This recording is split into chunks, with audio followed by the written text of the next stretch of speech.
같이 찬송가 40장 1절을 부르시겠습니다.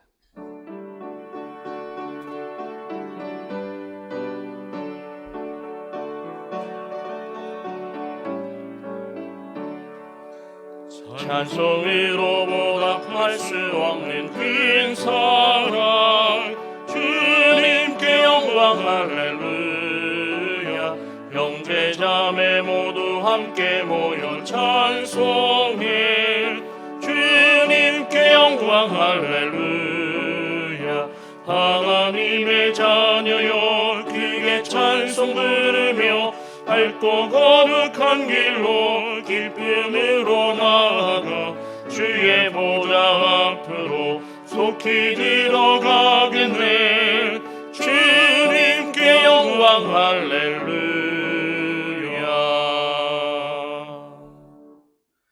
지난 한 주간을 돌이켜보며 간절한 마음으로 참회 기도를 다 함께 드리겠습니다.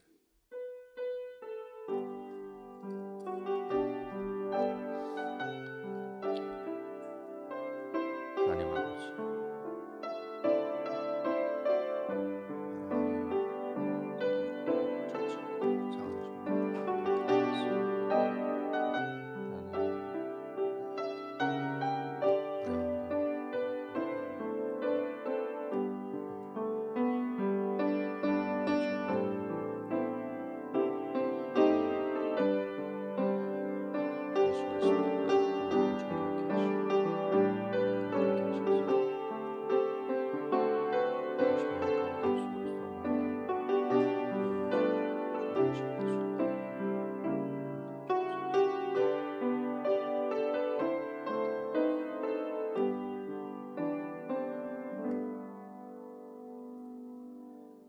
그리스도 예수 안에 있는 자에게는 결코 정죄함이 없나니 이는 그리스도 예수 안에 있는 생명의 성령의 법이 죄와 사망의 법에서 너를 해방하였음이니라.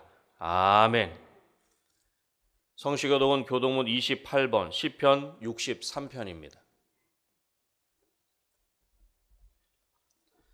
성시교독은 교독문 28번 시편 63편입니다.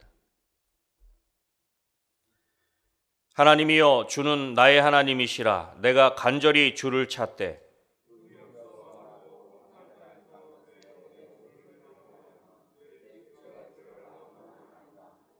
내가 주의 권능과 영광을 보기 위하여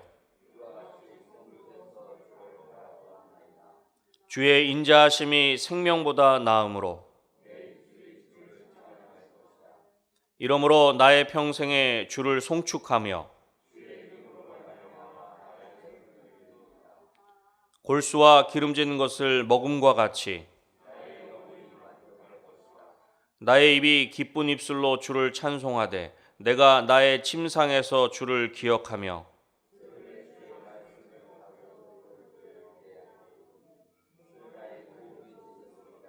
내가 주의 날개 그늘에서 즐겁게 부르리이다. 아멘.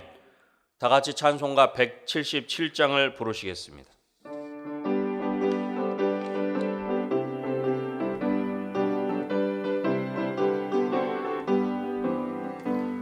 오랫동안 고뇌하던 천년왕국 이룰 때 주의 신부 공중으로 들려 올라가겠네. 항상 기도 기도하며 어서 준비합시다. 우리 주님 세상 다시 오시네. 우리 주님 세상 다시 오시네. 할렐루야, 주님 다시 오시네. 악한 마귀 결박하고 세상 다스리시려 할렐루야, 주가 다시 오시네. 그때 모든 성도들의 기도 응답되리니 하나님을 모르니 천지간에 없으리. 모든 질병 근심 고통 눈물 없게 하시려 우리 주님 세상 다시 오시네. 우리 주님 세상 다시 오시네. 할렐루야, 주님 다시 오시네. 악한 마귀 결박하고 세상 다스리시려 할렐루야, 주가 다시 오시네. 주의 구속함을 얻는 천만 성도 일제일 거룩한 산 시온성의 기쁨으로 모이리. 화평함과 인애로서 세상 다스리시려 우리 주님 세상 다시 오시네. 우리 주님 세상 다시 오시네. 할렐루야 주님 다시 오시네. 악한 마귀 결박하고 세상 다스리시려 할렐루야 주가 다시 오시네. 우리 주의 평화로운 천년 왕국 이룰 때 그곳에는 죄와 고통 사망 없어지겠네. 천만 성도 간절하게 주를 고대하도다. 우리 주님 세상 다시 오시네. 우리 주님 세상 다시 오시네. 할렐루야 주님 다시 오시네. 악한 마귀 결박하고 세상 다스리시려 할렐루야 주가 다시 오시네. 아멘.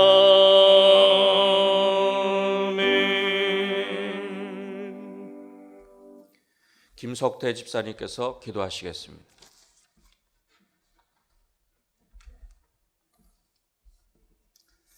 할렐루야. 같이 기도드리겠습니다.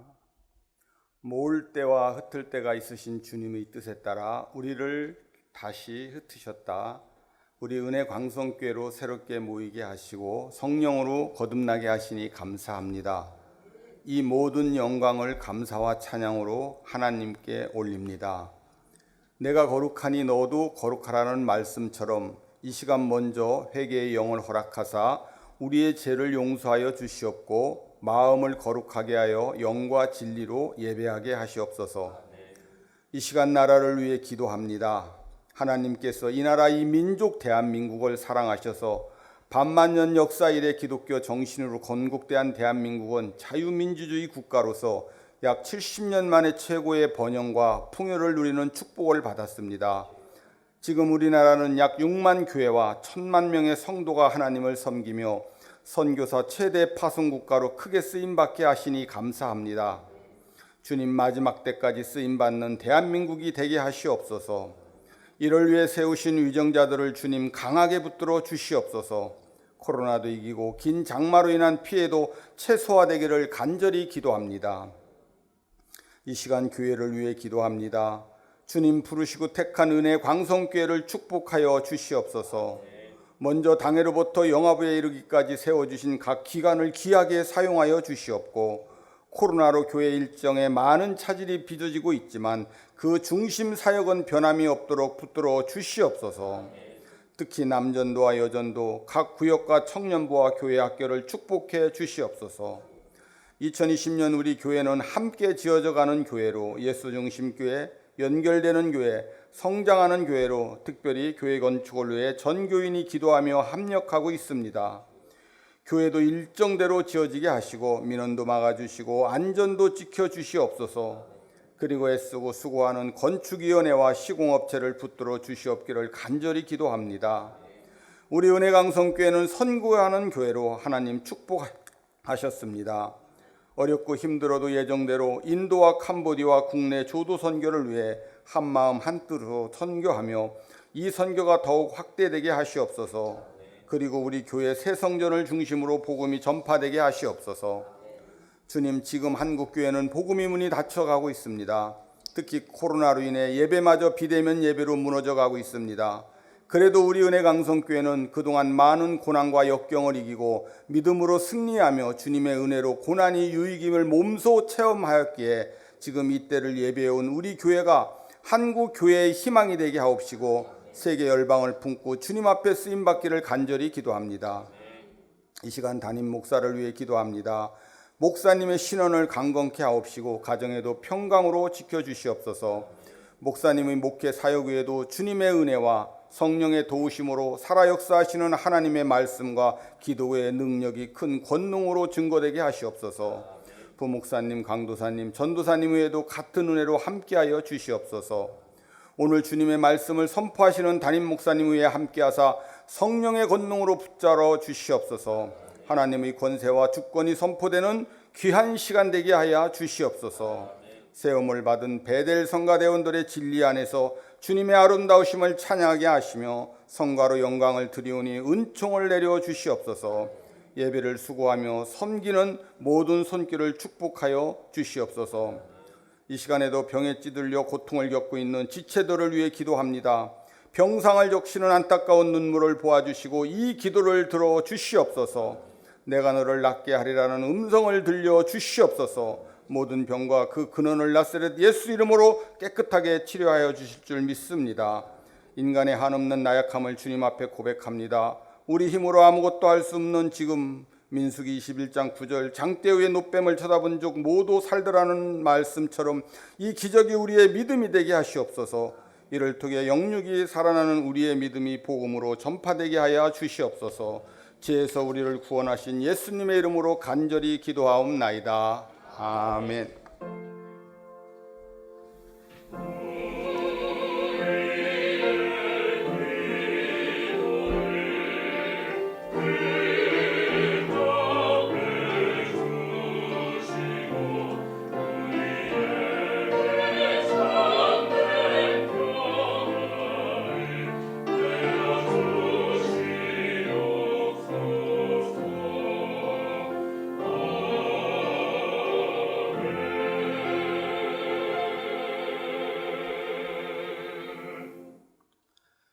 하나님의 말씀은 데살로니가전서 5장 1절로부터 11절 말씀입니다. 신약 성경 332쪽입니다.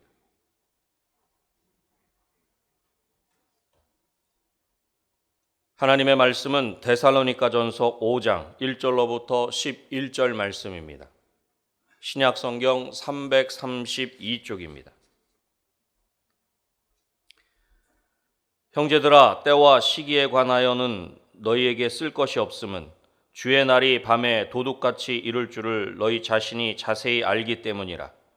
그들이 평안하다 안전하다 할 그때에 임신한 여자에게 해산의 고통이 이름과 같이 멸망이 갑자기 그들에게 이르리니 결코 피하지 못하리라.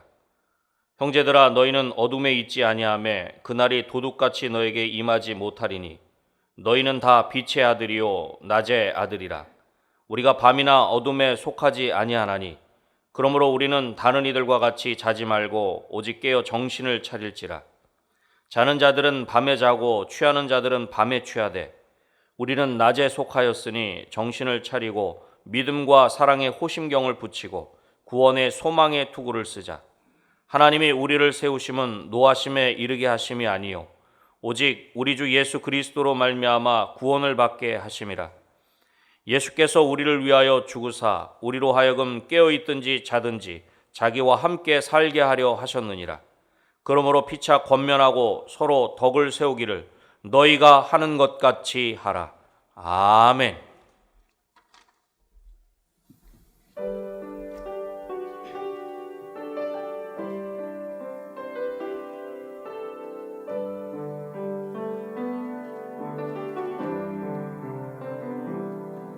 절망 속에 있을 때 빛을 향해 나가라.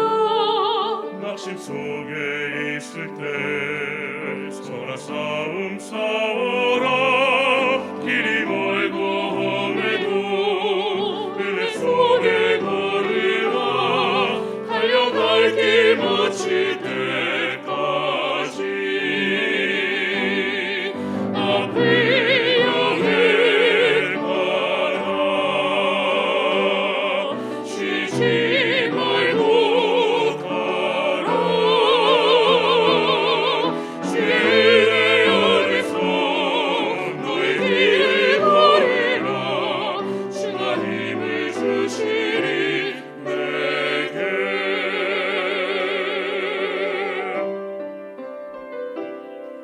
홀로 남겨졌을 때 주님 함께 계시네. 어둠 속에 있을 때 주를 의지하여라. 노랫소리 그치고 슬픈 탄식 들려도 담대하게 주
아멘.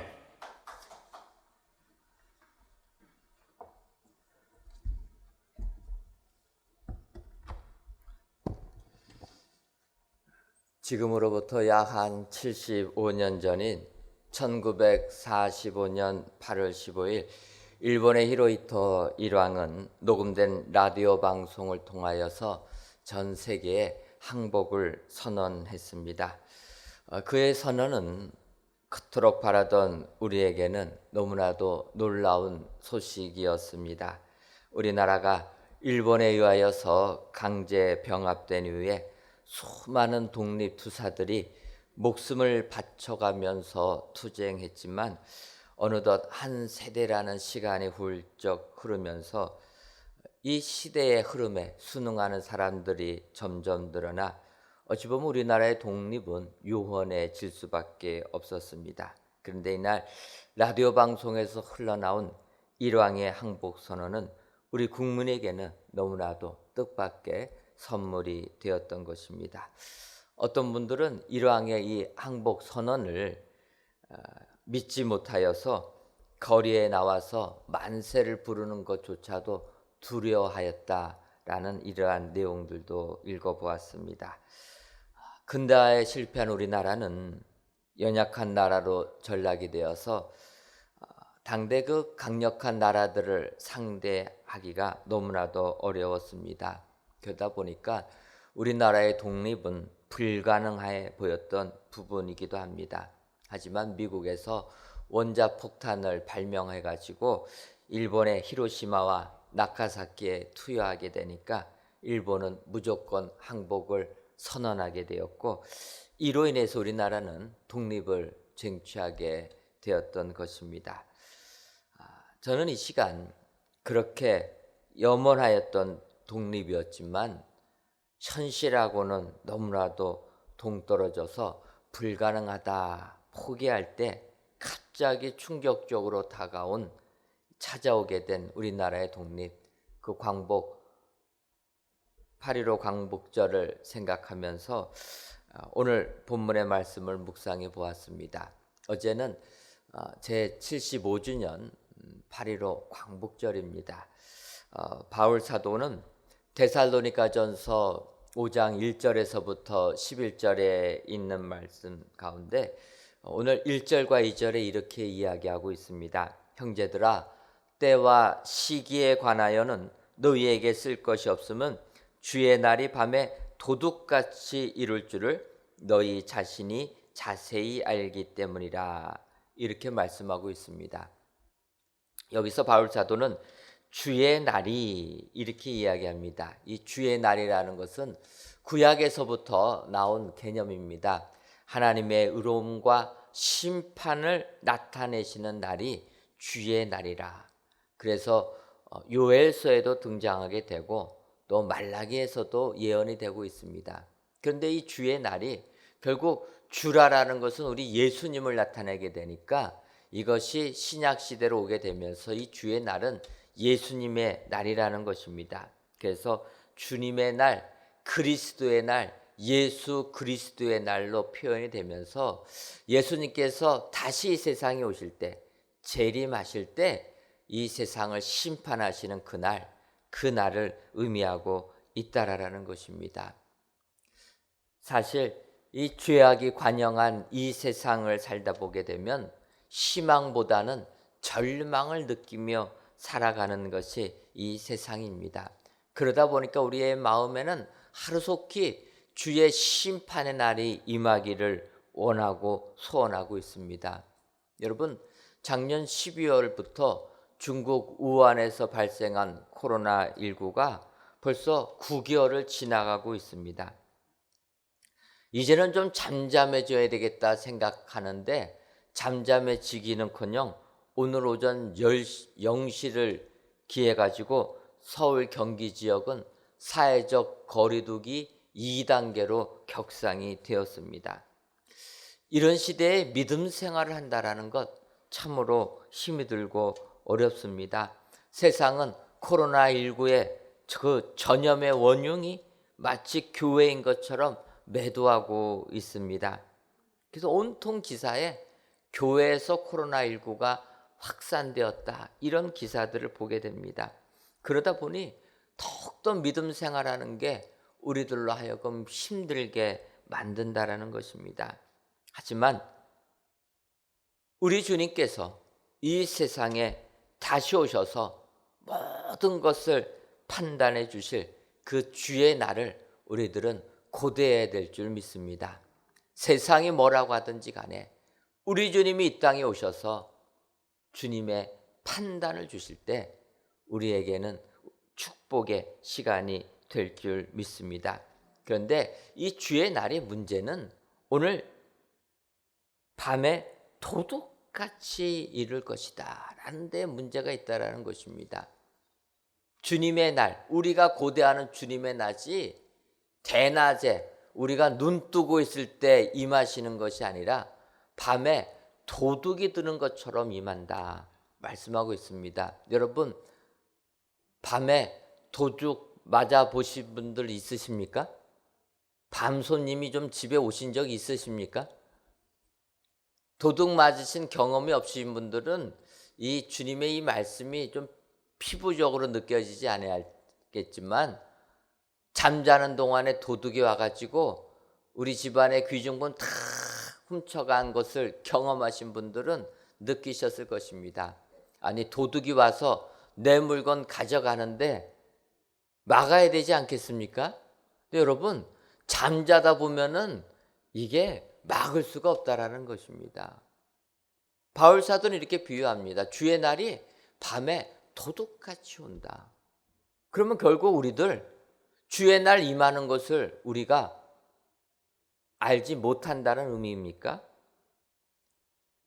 결코 우리 주님은 이렇게 우리로 하여금 절망적으로 내모지 아니하신다는 것입니다. 오늘 본문 데살로니가 전서 5장 4절을 보면 형제들아 너희는 어둠에 있지 아니하며 그날이 도둑같이 너희에게 임하지 못하리니 이렇게 약속해 주고 있다는 것입니다. 주님의 날이 밤에 도둑같이 임하지만 너희들은 어둠에 있지 않기 때문에 그날이 도둑같이 임하지 아니한다. 지금도 주님의 재림을 이야기하면서 말세를 이야기하면서 우리들을 두렵게 하는 경우들도 있습니다. 하지만 여러분, 우리는 주님의 자녀이기 때문에, 빛의 자녀이기 때문에 주님의 날이 임하는 것을 대비할 수 있게 되는 줄 믿습니다. 우리들은 주님의 날이 임하는 것을 느낄 수 있는 믿음의 자녀들이 되는 줄 믿습니다.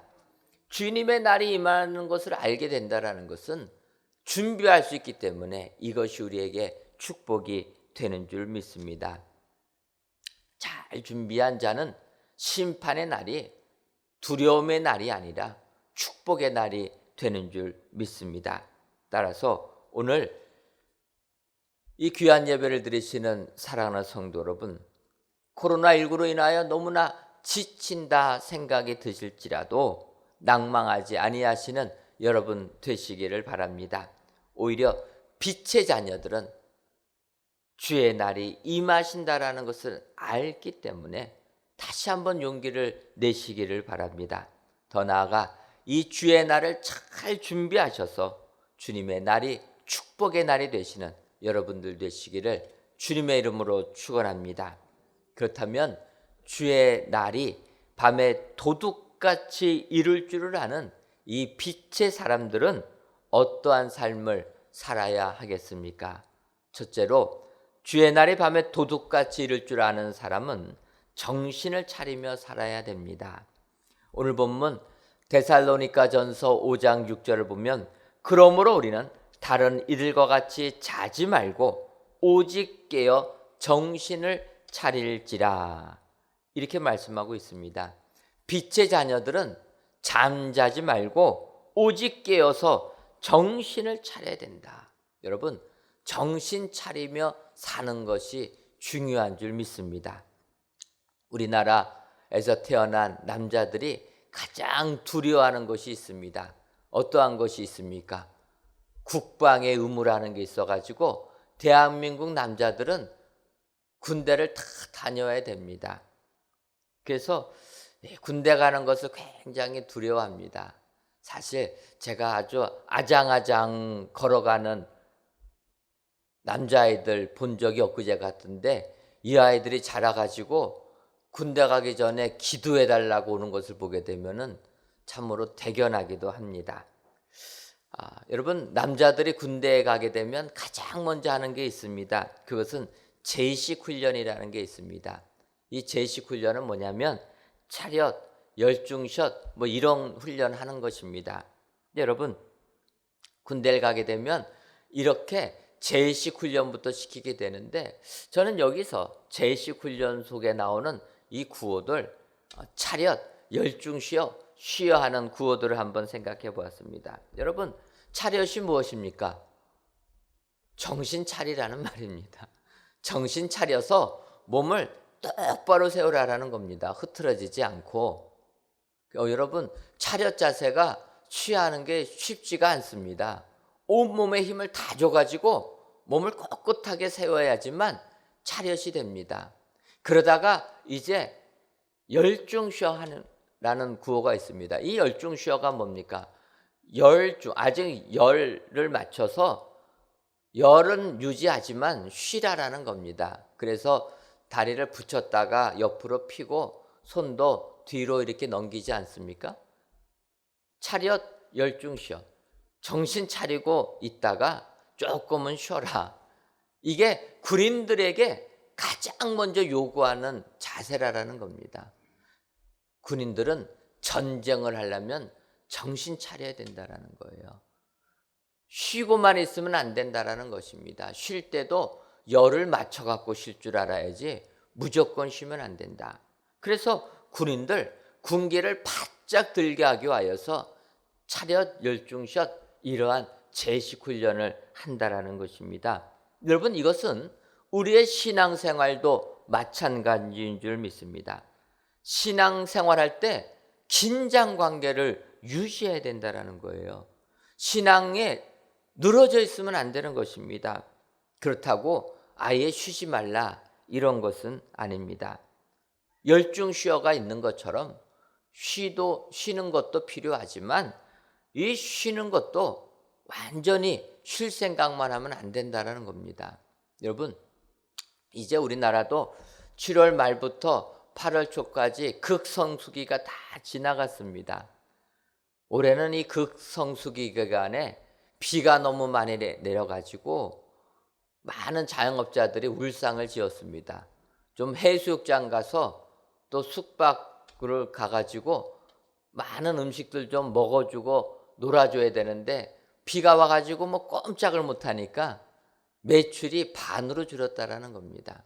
여러분, 어찌됐든 휴가들을 그래도 반은 다녀왔기 때문에 휴가들을 다녀왔는데 이 휴가 다녀온 사람들이 쉬었습니다. 이제 쉰 사람들이 직장에 복귀를 했는데 직장에 복귀해서까지도 휴가 생각만 하고 있으면 어떻게 되겠습니까? 그러면 안 된다라는 겁니다. 휴가는 휴가고 이제 내 생업에 복귀했으면은 또 정신 차리고 그 생업에 나아가야 된다라는 것입니다. 이것이 우리들이 세상을 살아가는 방법인 겁니다.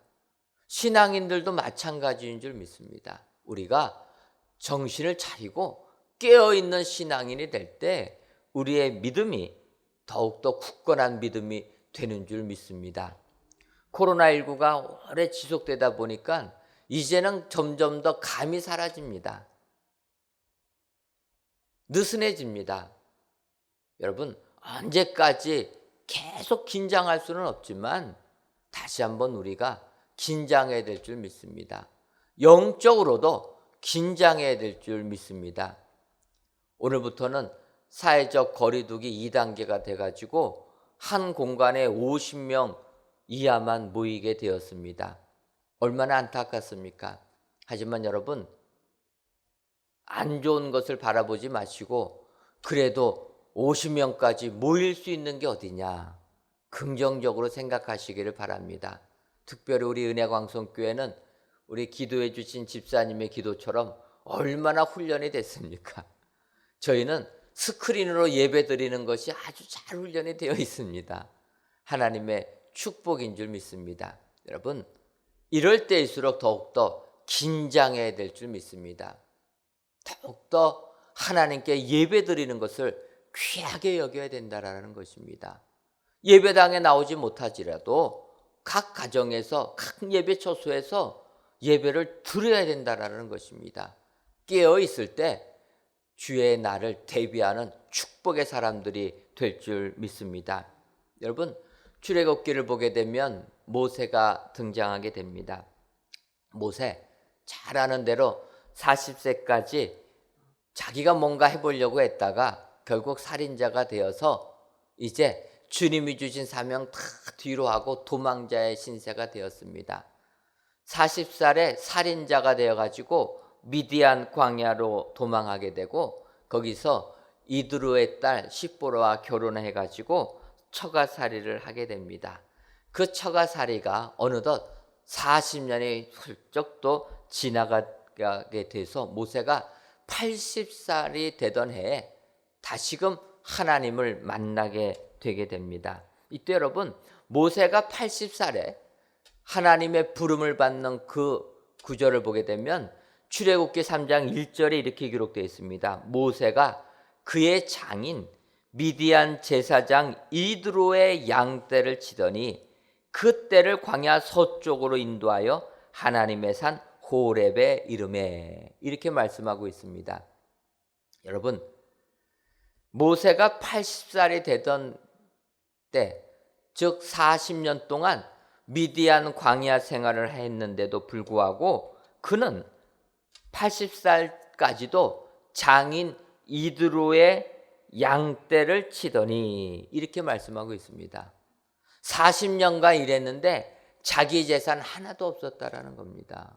여러분, 이런 모세의 삶을 보게 되면 모세가 어떻게 살았겠습니까? 우리 같으면은 하나라도 내 소유 만들려고 하지 않았겠습니까?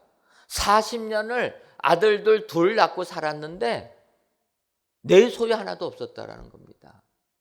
어찌 보면 그 삶은 자포자기한 삶이라는 겁니다. 꿈을 탁 잊어버리고 하나님께서 주신 사명 탁 잊어버리고 아무런 이 세상에 대해서는 아무런 미련이 없는 사람처럼 그냥 장인 이드로 그 양떼 치면서 사는 사람이 모세였다라는 것입니다. 너무나도 무기력한 삶을 살았던 것이 모세였던 것입니다. 그가 아무런 생각 없이, 아무런 계획 없이, 아무런 목적 없이 그냥 호렙산까지 갔습니다. 그런데 그 호렙산이 하나님의 산입니다. 모세가 가려고 해서 목적을 두고 간 산이 아닌데 그냥 발길 닿는 대로 간 산이 성경은 이야기하는 겁니다. 하나님의 산 호렙이다. 거기에서 2절 상반절을 보게 되면 여호와의 사자가 떨기나무 가운데로부터 나오는 불꽃 안에서 그에게 나타나시니라. 목적 없이 잠에 취하여서 40년의 기간 이렇게 그냥 살던 모세, 호렙산에 이르렀을 때에 하나님께서 그에게 나타나셨다라는 것입니다. 그의 잠을 깨워주시고 그가 잊어버렸던 40년 동안 잊어버렸던 그 사명 다시 일깨워 주실 때 모세는 정신을 차리고 깨어나게 되어서 이스라엘 백성들을 출애굽시키는 위대한 민족의 지도자가 된 줄 믿습니다. 오늘 귀한 예배를 드리시는 사랑하는 성도 여러분, 이 세상이 아무리 힘들고 어려워도, 그래서 내 삶을 무기력하게 만들어도 여러분 정신을 차리시기를 바랍니다. 잠에서 깨어나시기를 바랍니다. 우리가 깨어날 때 주의 날이 우리에게 축복의 날로 임하게 되는 줄 믿습니다. 오늘도 잠에서 깨어나 정신을 차리셔서 하나님이 주신 축복이 여러분들의 삶 가운데 임하시기를 주님의 이름으로 축원합니다. 두 번째로, 주의 날이 밤에 도둑같이 이를 줄 아는 사람은 신망의 삶을 살아가게 됩니다. 오늘 본문 데살로니가전서 5장 8절을 보면 우리는 낮에 속하였으니 정신을 차리고 믿음과 사랑에 호신경을 붙이고 구원의 소망에 투구를 쓰자. 이렇게 말씀하고 있습니다. 낮에 속한 사람들은 믿음과 사랑에 호신경을 붙이고 이야기합니다. 여기서 호신경이라는 것은 가슴을 보호해주는 갑옷을 이야기합니다. 가장 중요한 심장이 있는 가슴을 보호해주는 갑옷이 있는데 그 갑옷의 이름이 호신경이라는 것입니다. 그런데 그 호신경이 뭐냐? 믿음과 사랑의 호신경. 우리가 믿음 생활할 때 가슴을 보호해주는 것처럼 가장 중요한 부분이 요소가 믿음과 사랑이라는 것입니다. 여러분, 우리가 주의 날이 밤에 도둑같이 이루지 않게끔 깨어있는 삶을 살려면은 믿음의 삶을 살아야 된다는 것입니다. 그 믿음을 항상 우리는 생각해 봐야 된다는 거예요. 여러분, 예수님 믿고 이렇게 믿음 생활하다 보면은 우리는 믿음이 다 충만한 줄 착각 속에 산다는 겁니다. 예를 들면 여러분, 베드로 있지 않습니까? 주님의 수제자입니다. 12제자 중에서도 가장 인정받는 베드로, 얼마나 믿음이 큰 사람입니까? 주는 그리스도시요 살아계신 하나님의 아들입니다. 고백한 사람이, 최초의 신앙 고백을 한 사람이 베드로입니다. 물 위를 걸었던 사람이 베드로입니다. 이렇게 믿음이 강한 베드로, 예수님 잡혀가게 되니까 부인했습니다.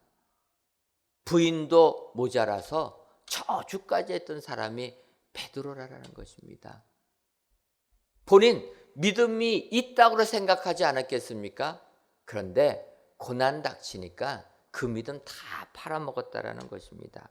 여러분, 우리는 진정으로 주의 날이 우리에게 축복의 날이 되려면은 믿음의 호신경을 가슴에 붙여야 된다라는 것입니다.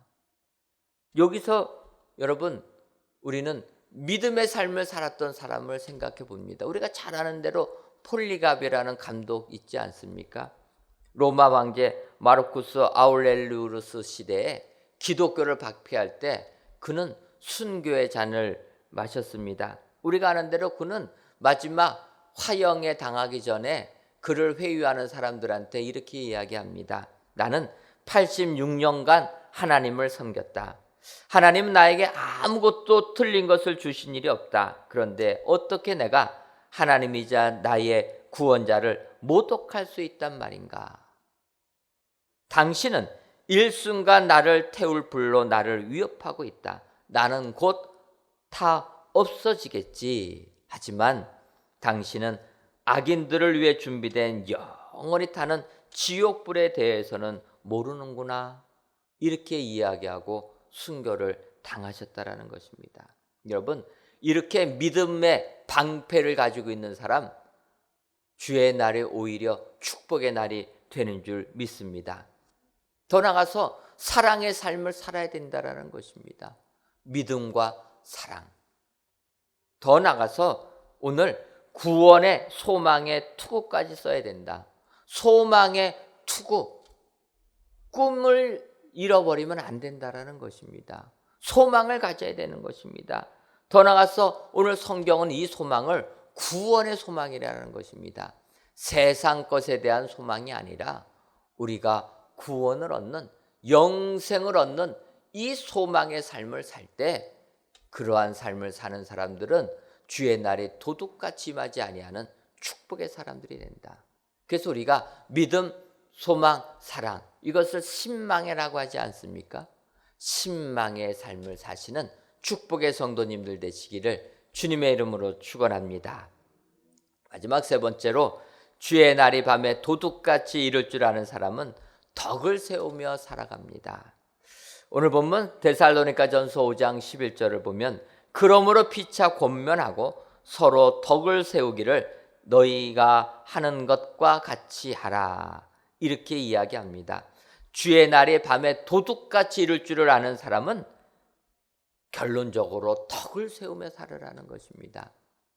여러분, 바울 사도가 다메섹 도상에서 주님을 만난 다음에 그가 그리스도인으로, 이제 변화된 그리스도인으로 이 세상을 살아가는 판단의 기준을 두 가지 정도로 이야기합니다. 성경을 보게 되면 바울은 항상 이렇게 얘기합니다.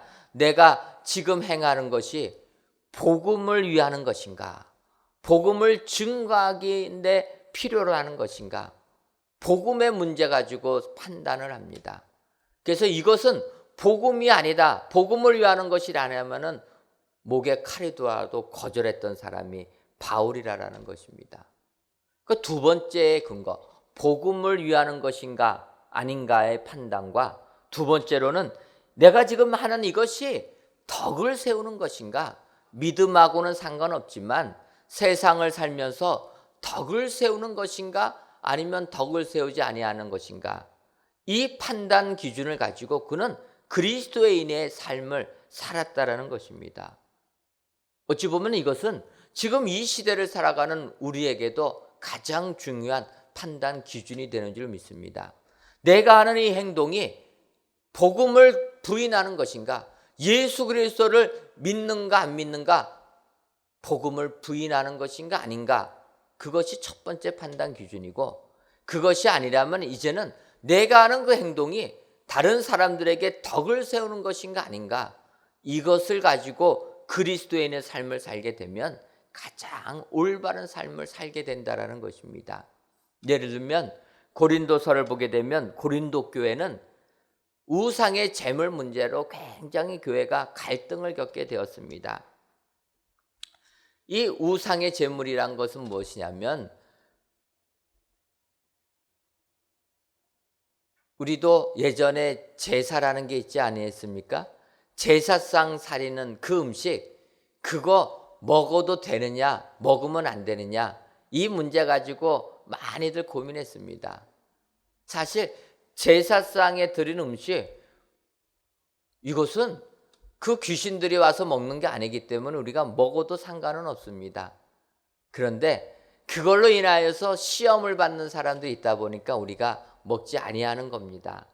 이 부분을 보게 되면 이 제사 음식을 먹느냐 안 먹느냐, 이것은 믿음의 문제는 아닙니다. 그러나 그것을 먹는 것으로 인하여서 믿음의 상처를 받는 사람이 있기 때문에 그 덕을 세우기 위하여서 먹지 않는다라는 것입니다.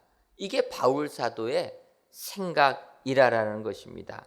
그래서 바울 사도는 이 우상의 제물의 문제를 가지고 이렇게 얘기합니다. 고린도전서 10장 23절을 보면 모든 것이 가하나, 제물을 먹는 것 가하다라는 것입니다. 하지만 모든 것이 유익한 것은 아니다. 모든 것이 가하나 모든 것이 덕을 세우는 것은 아니니. 그래서 바울 사도는 우상의 제물 먹는 건 아무런 문제가 없지만 덕을 세우기 위하여 나는 먹지 않겠다, 이렇게 이야기했다라는 것입니다. 바울은 믿음 생활할 때 덕을 세우는 것을 강조합니다. 그래서 바울 서신을 보게 되면 로마서, 고린도서, 에베소서, 오늘 본문의 데살로니가서 모든 부분에 덕을 세우라라고 계속적으로 강조하고 있습니다. 여러분, 지금 우리나라는 코로나19 재확산으로 인하여서 사회적 거리두기 2단계로 격상이 되었습니다. 특히 교회를 통하여서 코로나19가 확산되다 보니까 더욱더 조심스럽습니다.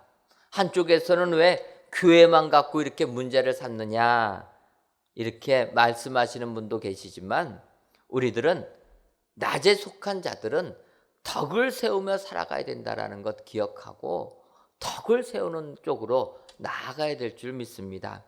로마서 15장 2절을 보게 되면 우리 각 사람이 이웃을 기쁘게 하되 선을 이루고 덕을 세우도록 할지니라, 이렇게 권면하고 있습니다.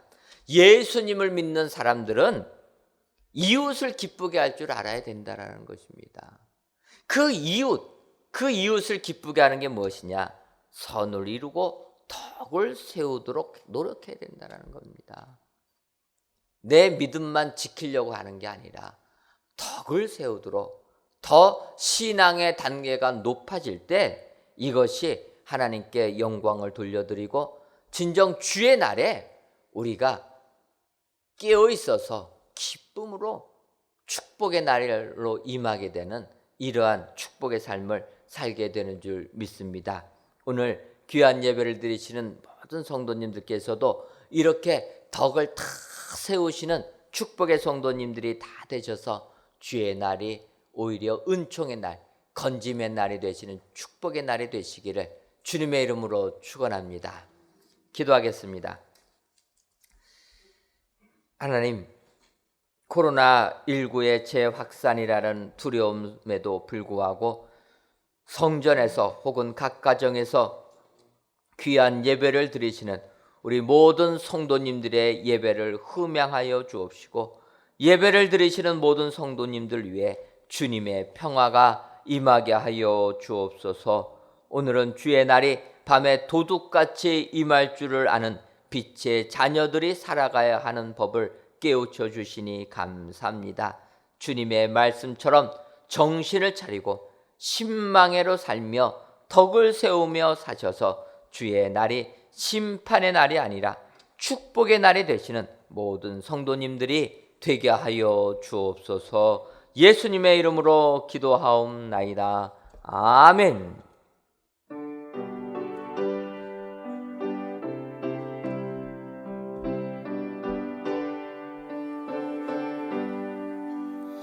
날 위하여 십자가에 중한 고통 받으사 대신 죽은 주 예수의 사랑하신 은혜요 몸에 오는 피를 흘려 영영 죽을 죄에서 구속함을 받으리 어찌 찬양 안 할까 예수 안에 있는 우리 한량없이 즐겁고 주 성령의 위로함이 마음속에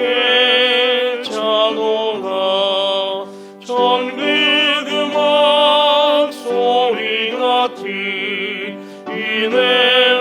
이내로운 그 말씀 끊임없이 듣는 우리 어찌 찬양 안 할까 이 세상의 모진 풍파 쉬지 않고 불어도 주님 안에 보호받는 우리 마음 평화가 늘 깨어서 기도하고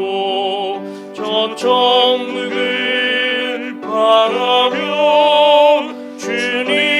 주님만을 기다리니 어찌 찬양 안 할까.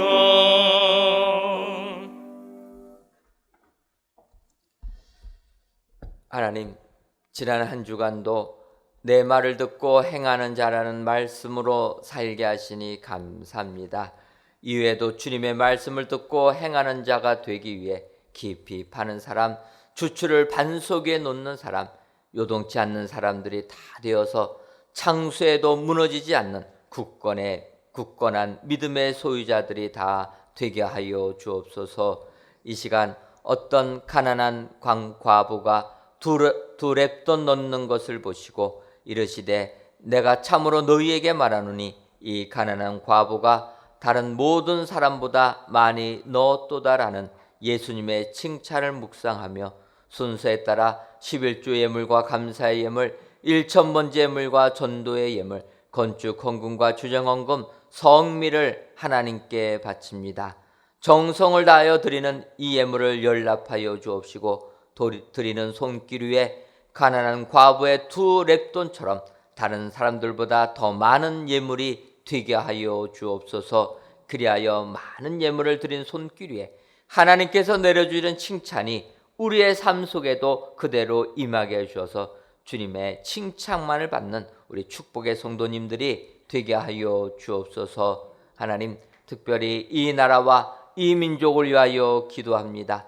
코로나19가 확산이 되어 사회적 거리두기가 2단계로 승격되었습니다. 바라기는 기나긴 방역에 먼저 지치지 않는 민족이 되게 하여 주옵시고, 강화된 방역에 자발적으로 협조하여 이 두려운 전염병을 이기는 민족 되게 하여 주옵소서. 더 나아가 이 일에 우리 그리스도인들이 앞장서게 하셔서 세상을 변화시키게 하옵소서.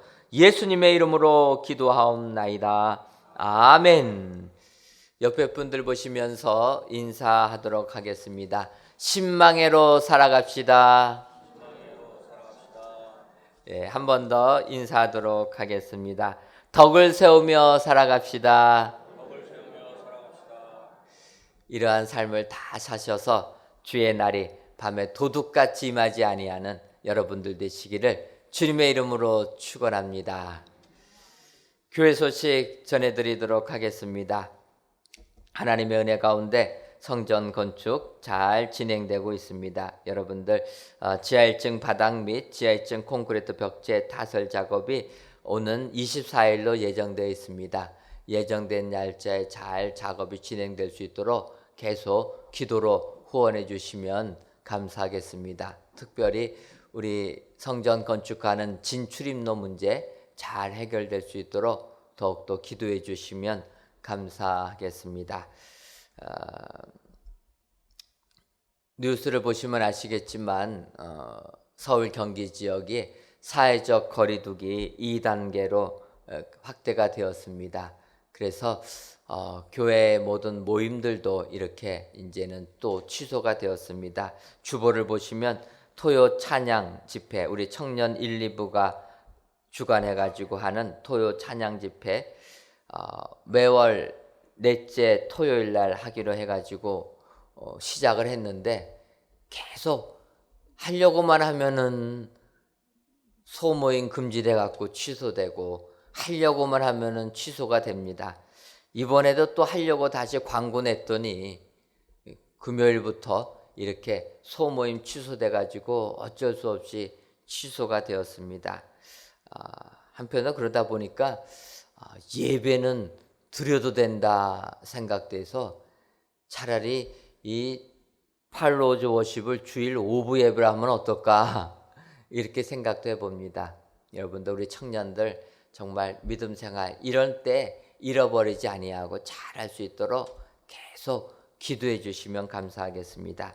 어찌됐든 이번 토요 찬양 집회도 취소하고 또 우리 모임 셋째 주 여전제 원례회 셋째 주 남성교 원례회도 취소합니다.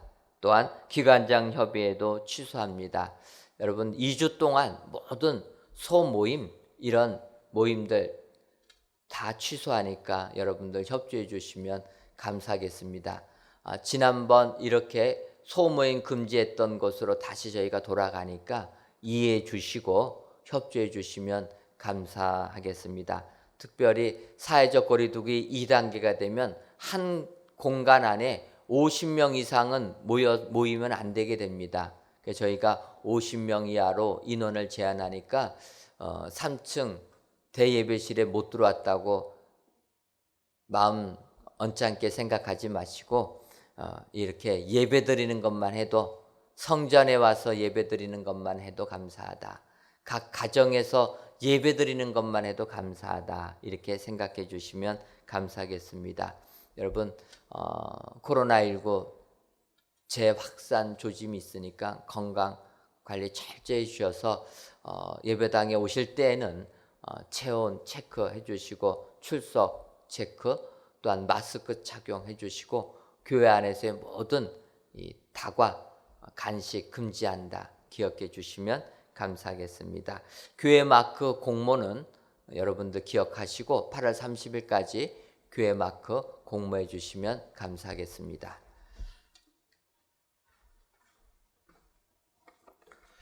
다 같이 찬송가 351장 4절을 부르시겠습니다.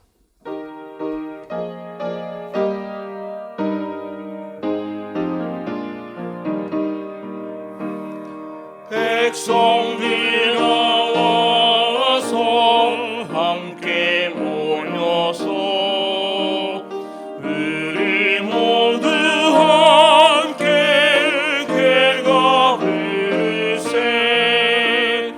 영원토록 영광 권세 찬송을 우리 임금 주께 돌려보내세 믿는 사람들은 주의 군사를 앞서가신 주를 따라갑시다.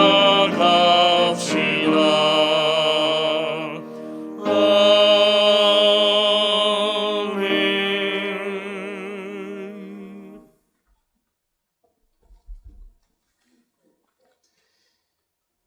이제는 우리 주 예수 그리스도의 크신 은혜와 하나님 아버지의 한량없는 사랑하심과 성령님의 교통하심이 주의 날이 축복의 날이 될 것을 확신하는 사랑하는 은혜광성교회 모든 성도님들 위에와 속한 가정 위에 이제로부터 영원토록 함께 있을지어다. 아멘.